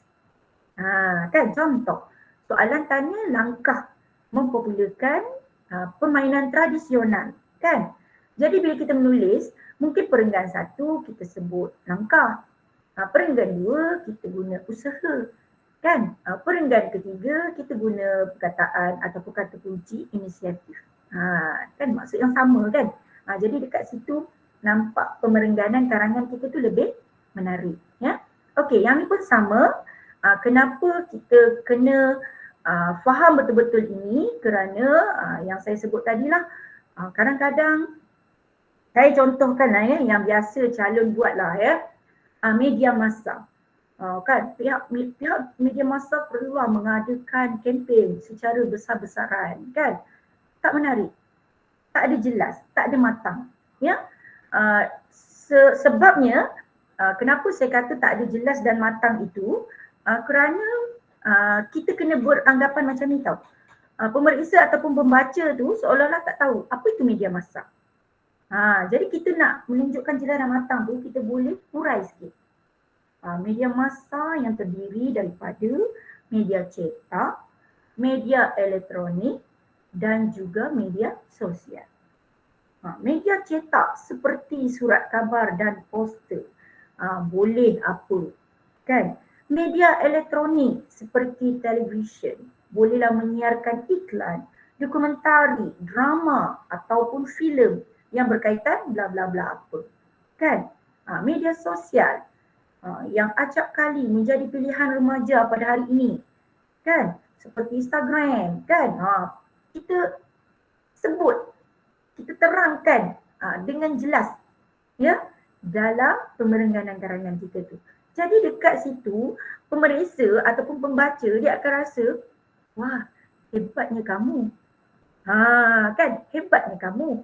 Maknanya kita memberi satu penjelasan yang menunjukkan kematangan kita ni, iaitu kita ada banyak ilmu pengetahuan. Itu sebenarnya yang dicari dalam penulisan karangan, yang kadang-kadang anak-anak terlepas pandang.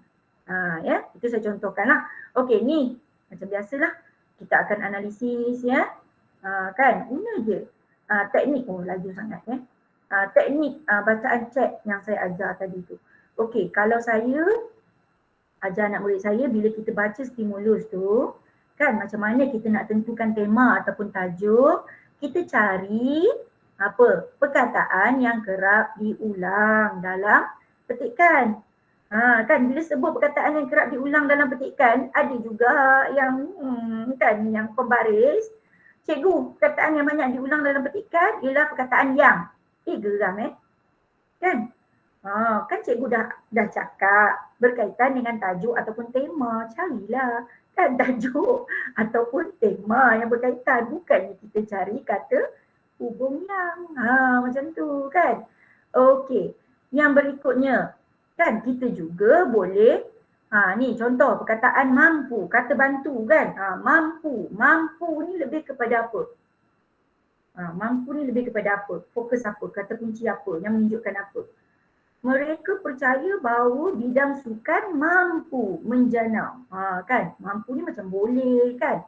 Maksudnya menghasilkan sesuatu kan?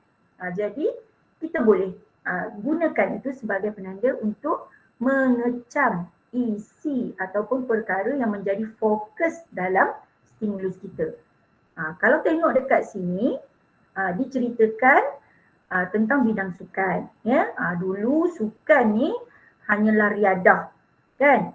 Tapi sekarang ni sukan mampu menjana pulangan yang lumayan. Maknanya isi ini ya untuk diceritakan dalam perenggan ceramah awak nanti perlu ada.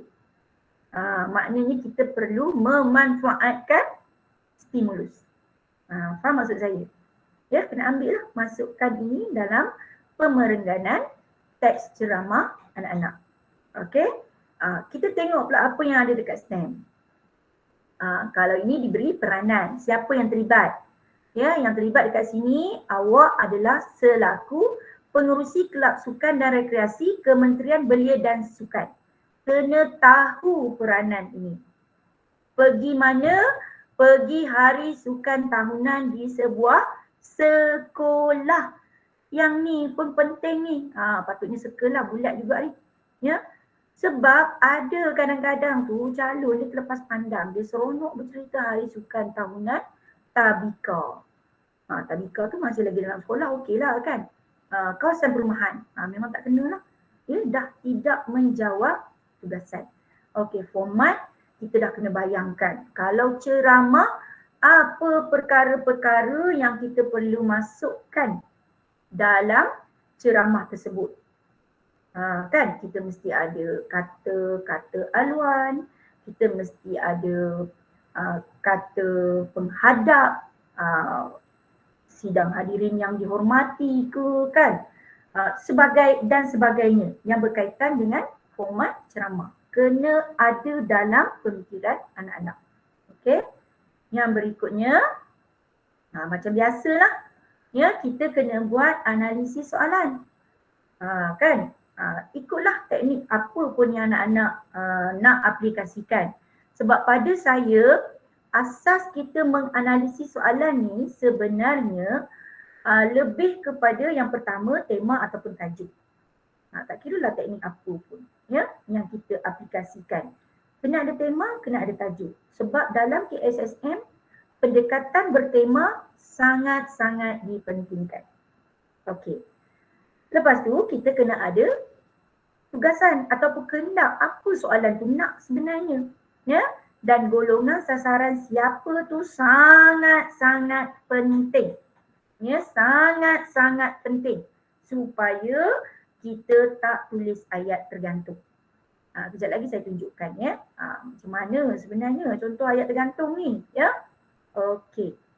Yang berikutnya, Okey, inilah jawapannya ya. Tema ataupun tajuk kita ialah sukan. Okey, tugasan ataupun kehendak soalan ialah kebaikan sukan. Golongan sasaran yang terlibat diri sendiri iaitu pengerusi kelab sukan dan rekreasi, dan ada lagi lah pihak lain yang terlibat ya. Okey, yang berikutnya ni contoh yang kedua lah ya kalau guna TIK. Okey, ni contoh kerangka karangan. Okey. Contoh kerangka karangan dekat sini ya, bila anak-anak nak merangka karangan kan, biasanya kita akan conteng. Kita akan buat contengan ya pada kertas soalan. Boleh je dia tarik cabang yang pertama kan. Contoh cabang yang pertama kita beritahu tentang jenis-jenis sukan bola sepak kan, sebab kita nak kaitkan dengan definisi, sebab ni karangan format kan. Apa jenis-jenis sukan yang ada dalam Malaysia, kita senaraikan. Okey. Kemudian kita ambil isi pertama yang ada dalam stimulus iaitu menjana pulangan yang lumayan. Jadi bila menjana pulangan yang lumayan itu, kita kenalah beri huraian dia macam mana kan. Biasanya diceburi secara serius kan. Nak nampakkan jelas dan matang itu, kita boleh huraikan dengan lebih panjang lebar tentang contoh siapa. Kalaulah kita nak ceritakan tentang Datuk Lee Chong Wei ataupun kita nak ceritakan tentang Ziyad Zulkifli, kita kena ada pengetahuan. Siapa Datuk Lee Chong Wei? Apa pencapaian dia? Okey? Apa yang kita boleh kaitkan dengan menjana pulangan yang lumayan? Jadi dekat sini kita kena ceritakan. Kita kena masukkan dalam contoh kita. Okey, Datuk Lee Chong Wei pernah dinobatkan sebagai pemain badminton nombor 1 dunia. Kan? Banyak memenangi pertandingan yang dianjurkan kan. Misalnya kalau kita tahu tentang All England ke, Piala Thomas ke, apa saja yang berkaitan dengan badminton dan berkaitan dengan Datuk Lee Chong Wei. Kan kalau sekarang walaupun dia dah pencen, dia masih lagi menerima imbuhan daripada pihak kerajaan. Maksudnya dia dapat pencen lah kan seumur hidup. Jadi kita ceritalah. Lepas tu baru kita nyatakan ayat kesan. Kan kesan daripada penglibatan Datuk Lee Chong Wei ataupun Ziyad Zulkifli ni dalam bidang sukan ni, bagaimana mereka itu boleh menjana pulangan yang lumayan apabila mereka ceburi secara serius. Okey. Seterusnya kita cerita pula memanfaatkan masa senggang. Apa sebenarnya? Kalau misalnya elak masalah sosial dalam kalangan remaja, nak nampak jelas dan matang apa masalah sosial yang melibatkan remaja. Kita senaraikanlah. Kan? Lepas tu kita kaitkan bila mereka memanfaatkan aktiviti sukan ini, mereka dapat menyihatkan tubuh badan. Kalau menyihatkan tubuh badan dari segi bagaimana? Kan kesan kan? Kita boleh hurai lagi ayat kesan tu. Badan jadi sihat, ya. Kita dapat mengeluarkan peluh. Kan peluh kan ada toksin lah, apalah semua tu yang awak belajar dalam sains tu, ilmu sains tu boleh dimanfaatkan dalam perenggan isi untuk dapat jelas, matang dan berkesan kepada pemeriksa. Ini saya cerita secara lisan sahaja, ya. Sebab saya lebih fokuskan kepada bahagian A tadi sebab itu adalah asas. Bila kita nak menulis, kalau bahagian A tadi kita guna 4 ayat dan saya tak kata ya bahagian A tu tak boleh tulis 5 ayat. Boleh je nak guna tahu coklat tu ayat topik, ayat huraian, ayat contoh, ayat kesan, ayat penegasan. Tapi kena bijak lah kalau nak guna 5 ayat ni. Ya, mungkin ayat huraian dengan ayat contoh boleh digabungkan menjadi satu. Tu semua bergantung pada kebolehan dan kemampuan anak-anak menulis.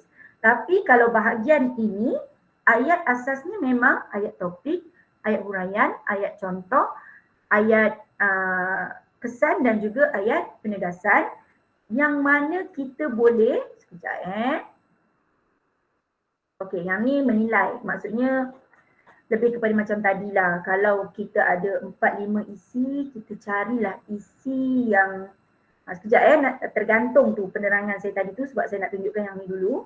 Kita bolehlah pilih isi mana yang kita nampak lebih pengetahuan tentang perkara tersebut ataupun isi tu nampak lebih utama yang kita perlu masukkan dalam pemerengganan. Ya, sebab tu penting kita kena merangka. Okey, mengaplikasi dan mencipta ni yang ni yang saya nak sebutkan. Okey. Kalau yang saya selalu amalkan sebab saya mengajar di Selangor. Jadi di Selangor ni saya adalah salah seorang jurulatih utama negeri yang terlibat dalam teknik ini. Daripada TIK yang saya terangkan dalam bahagian A tadi tu, sebenarnya kita boleh jadikan kepada 5 ayat. Sebab tu saya kata ini melibatkan kreativiti lah. Ya, kita kemukakan ayat tema, kemudian kita beri ayat huraian kepada tema, kita kemukakan isu ataupun masalah, kemudian kita beri apa kesan negatif ataupun perspektif negatif berdasarkan isu yang kita kemukakan, kemudian kita kaitkan dengan kehendak soalan. Okey, yang ni kalau nak tulis sekitar 5 ayat lah. Okey, yang ni inovasi saya lah. Ya, bila dah banyak terlibat ya, memerhati kebolehan murid dan sebagainya, daripada TIK jadi Think ya, daripada Think tu sebenarnya kita boleh kembangkan lagi pemerengganan karangan kita tu dengan lebih panjang dan lebih nampak wow. Lagi sekali boleh berkataan wow, minta maaf, dengan mengaplikasikan teknik menama saya lah, Hasfariza. Ya, kita boleh hangatkan isu, kita boleh sensasikan isu, kita boleh beri fakta berdasarkan tema ataupun tajuk, kita boleh rancakkan perbincangan, ya, tajuk ataupun tema ya. Yang ni kalau kat dalam kelas rancak, mana-mana rancak kan, selalu je dengan anak murid ni kan bergurau kat dalam kelas ya. Kemudian kita kupas apa isu yang berkaitan dengan tema ataupun tajuk ya, apa masalah yang biasa dibincangkan dalam media sosial, media cetak ataupun media elektronik ya. Kemudian kita zahirkan persoalan ataupun kehendak ya, soalan yang kita nak fokus berdasarkan soalan yang kita pilih. Okey. Yang ni yang saya sebut tadi tu, yang saya duk cerita tadi tu, 5 ayat tadi tu. Cuma bila nak dapat jelas dan matang, ya anak-anak sekalian, ayat topik tu kebiasaannya memang satu je lah. Ya. Tapi ayat huraian ini, kalau kita ada banyak pengetahuan, kita boleh buat ayat huraian 1 atau ayat huraian 2. Maknanya bila ayat topik, ayat huraian tu ada 2 lapis lah kan. Ataupun anak-anak tulis ayat topik, tulis ayat huraian. Ayat contoh tu kita nak perjelaskan dengan mendalam. Contoh, kan contoh tajuk permainan tradisional kan.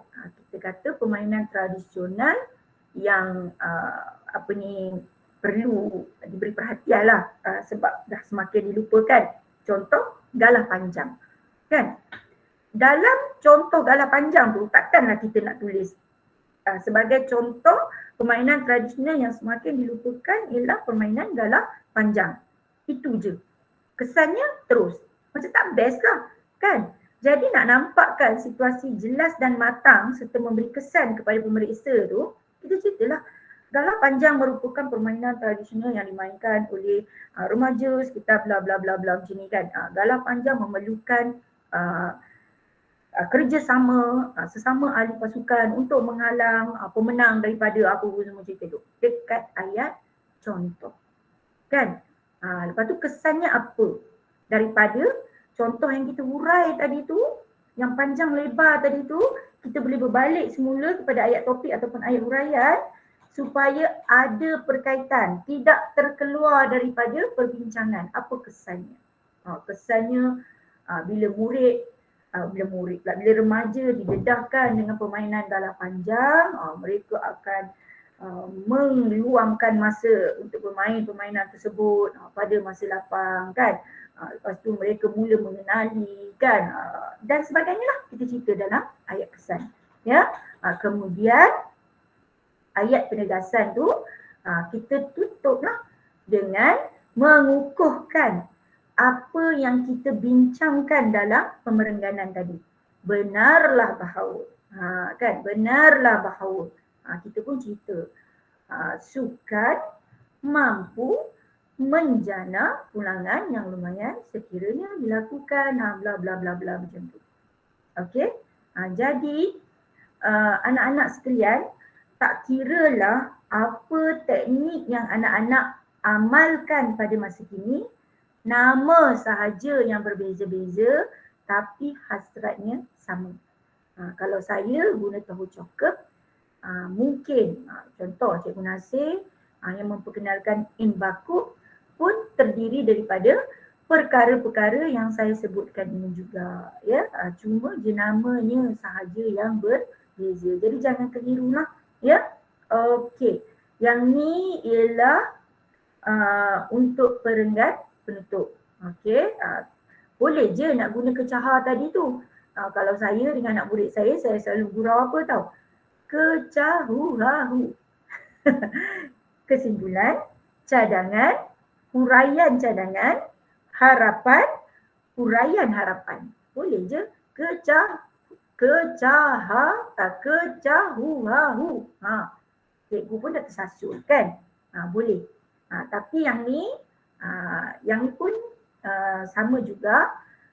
Asasnya ada kesimpulan, ada cadangan, ada harapan. Nama je, ya, kecunggah. Iaitu terdiri daripada ayat kesimpulan, ayat cadangan, ungkapan menarik. Yang kawan awak tanya tadi tu dalam bahagian A tadi tu kan? Okey. Golongan sasaran siapa, dan akhir sekali ialah ayat harapan. Ya. Okey. Ini contoh soalan sahaja. Saya rasa tak ada apalah sebab dalam bahan yang saya sertakan tu saya rasa saya dah masukkan sekali dengan kerangka. Jadi murid-murid ataupun anak-anak sekalian boleh buatlah latihan ya untuk ni. Okey, saya lajukan sikit. Okey, ni contoh contoh analisis tema karangan SPM yang dah dikemukakan sepanjang tahun 2021. Cuba tengok dekat situ. Tema tu penting ya. Yang kita nampak dekat sini ialah tahun lepas bahagian A tu temanya lebih kepada kesihatan dan kebersihan dan kesihatan. Ya, kebaikan bersukan dalam bentuk rencana, amalan gaya hidup sihat, bukan format lah. Ya, kemudian untuk SPMU yang baru berlangsung baru-baru ni iaitu obesity. Nampak tak dekat situ ada dua fokus iaitu punca dan juga langkah. Selalunya punca langkah. Ataupun mudahnya saya selalu sebut kat anak murid saya ada akronim iaitu KLAFTOR, kesan langkah faktor. Akan dipadankan lah tiga perkara tu kalau ada dua fokus. Okey. Untuk domain ya, soalan 1. Okey, media sosial dah keluar untuk kesan positif dan negatif. Okey, kegiatan pembelajaran secara maya, kebaikan bukan kegiatan, maafkan saya. Okey, peranan pelbagai pihak mempopularkan lagu rakyat. Ya, maknanya untuk soalan 1 tema yang berbeza-beza lah. Ya, okey, soalan 2 pelajar bekerja sambilan, implikasi positif dan negatif. Lebih kurang akan soalan 1 kan. Cuma temanya sahaja yang berbeza. Okey, soalan 2 dalam sesi kedua internet. Ya, sama arahannya iaitu positif dan negatif. Lepas tu SPMU industri pelancongan dah dikemukakan ya. Okey, soalan 3 cara memartabatkan bahasa Melayu. Okey, yang sesi 2 ni personality seseorang. Okey, apa faktor yang mempengaruhi personality seseorang? Ni yang macam agak berat sikit tajuk ni. Okey, yang berikutnya kepentingan sejarah. Okey, lebih fokus kepada cara mengatasi kebimbangan sejarawan. Yang ni yang anak-anak kena teliti.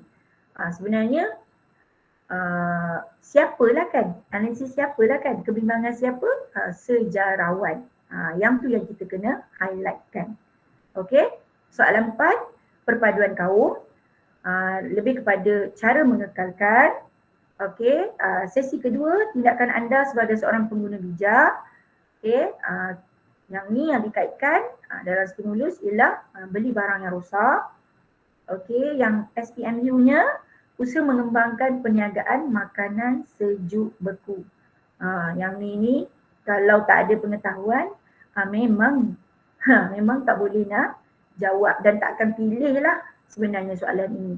Dan jika diteliti, okey saya kreditkan ya, ini saya ambil daripada sumber Cikgu Julius ya, guru cemerlang ya. Okey. Kalau kita tengok berdasarkan analisis ini semua tajuk yang dikemukakan ni adalah tajuk yang terkandung dalam buku teks. Buku teks tingkatan 4 dan tingkatan 5. Jadi jangan abaikan buku teks ya. kena sering rujuk lah. Okey, dah habis perkongsian saya. Ada soalan nak tanya? Cikgu, Ya sila. ada satu persoalan Ya. iaitu untuk tahun ini Hmm. kena fokuskan tema yang mana kalau ikut pada pandangan cikgu lah kan? Oh, tajuk-tajuk fokus. Sebenarnya masih barulah kan untuk kita nak kata apa? Nak bagi fokus tu macam banyak tajuknya tau. Tapi kalau berdasarkan percubaan seluruh Malaysia, kita nampak kecenderungan tu lebih kepada permainan tradisional, betul tak? Lebih kepada pelancongan pun ada. Sebenarnya saya tak menganalisis secara mendalam lagi lah. Mungkin sebab malam ni kita ada slot lagi. Saya ambil masa sekejap, nanti saya tengok balik tajuk-tajuk tu dan kita, ya alam sekitar, bagus. Bagus, ni cikgu ni. Okey. Alam sekitar tu memang nampak ni sangat-sangat ni lah ya. Kitar semula semua tu kan. Memang banyak menjadi fokus pada peperiksaan percubaan baru-baru ni. Tak apa, malam nanti kita boleh sembang lanjut lah. Okey cikgu, untuk karangan B kita wajib guna isi daripada stimulus ke? Ya. Kalau ada, kena guna. Tapi, kena ingat ya, baca arahan betul-betul tau. Sebabnya, ada soalan SPM sesi 1, soalan 4, yang pasal tadi tu, sekejap kalau yang saya dapat tunjukkan semula. Ni. Soalan 4, soalan 3 ni, cara memartabatkan bahasa Melayu pada peringkat antarabangsa. Yang ni jangan tertipu tau. Dalam stimulus memang dikemukakan cara memartabatkan bahasa Melayu. Tapi dalam STEM dan juga soalan dinyatakan di situ yang lain, cara yang lain untuk memartabatkan bahasa Melayu. Jadi sangat penting untuk kita menganalisis kehendak soalan sebelum menjawabnya. Memang wajib guna, ya betul, selain petikan. Bagus. Ni pun cikgu juga ni. Terima kasih cikgu. Ya. Tolong hati-hati. Sebab tu saya kata kena buat langkah demi langkah. Ya, kita analisis terlebih dahulu. Okey, ada lagi soalan lain?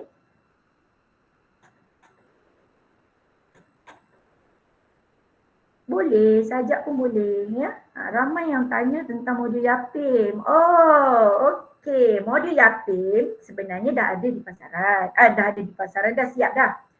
Untungnya pada tahun ini ya, jumlah yang dicetak tu sangat banyak, hampir 400,000. Maknanya kalau berdasarkan pemerhatian kan, hampir 80% calon SPM tahun ni akan dapat modul tersebut. Cuma tahun ni saya tak menulis, tapi saya jadi salah seorang penyampai sebab tak berkesempatan atas sebab komitmen. Tapi dah ada dah. Ya. Tunggu PPD masing-masing edarkan. Kalau saya yang sendiri punya saya dah ada lah. Saya memang dah guna dah pun. Bila dapat ya, yang tu urusan Yapim. Tapi masa minggu kedua yang lalu, saya bermesyuarat di Putrajaya, buku modul tu dah diedarkan. Sudah diedarkan. Mungkin naik sekolahnya adalah kot. Ya. Okey. Cikgu, saya nak tanya kalau jumlah perkataan organik bahagian B tak sempat kira boleh ke? Okey, buat anggaran. Awak buat anggaran je. Sebenarnya 500 patah perkataan tu sekitar 2 muka surat. Berapa ya? 2 muka surat. Ikut soalan tulisan standard lah ya.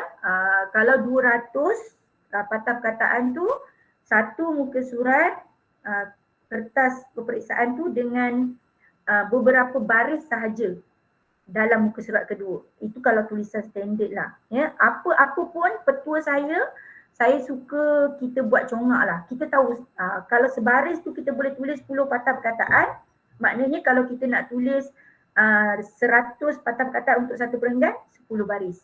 lebih kurang anggarannya ikut tulisannya. Okey. Apa lagi tu? Guna teknik, kira guna teknik lamsam. Ya, saya tak pakai cermin mata tak nampak. Ya, boleh buat anggaran daripada, kalau saya saya pakai cermin mata tak nampak. Anak murid saya ajar macam ni tau. Setiap orang dia akan kira baris pertama. Katalah baris pertama dia ada 8 patah perkataan. Dia mampu menulis katalah 1/80. Maka dia akan nomborkan dekat tepi tu, luar garis tu dengan pensel 1, 2, 3, 4, 5, 6, 7, 8, 9, 10. Jadi dekat situ dah ada 80 patah perkataan. Okey. Kedah akan dapat ke cikgu? Dapat, semua dapat. Hari ni banyak negeri Boleh share tak? Okey, hubungi saya masalah, saya boleh share bahan ni. Okey, 0357369369. Ni nombor telefon saya. Okey, hubungi saya melalui Telegram. Ya. Hubungi Telegram ya. Okey. Boleh? Ambil nombor tu. Tapi kalau lambat sikit jangan marah tau. Saya bagi, jangan risau. Tapi bagi tahulah. Bagi tahu awak dari program mana. Buku Yapin sangat bantu. Soalan-soalan berkualiti. Alhamdulillah. Setakat ni tak mengecewakan lah. Kalau macam tahun lepas tu, novel lah. Ya, novel. Sangat membantu. Okey.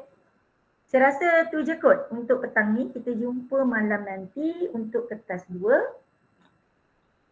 Okey. Ada ni ke? Ada penutup ke? Kita bersurai macam tu je. Okey, sama-sama. Okey, jumpa malam nanti ya. Okey. Penganjur, saya boleh live lah ya. Okey, jumpa malam nanti pukul 8 insyaAllah. Okey, bye. Terima kasih cikgu. Ya, sama-sama. Terima kasih cikgu. Terima kasih cikgu. Okey, kita jumpa malam nanti ya. Okey.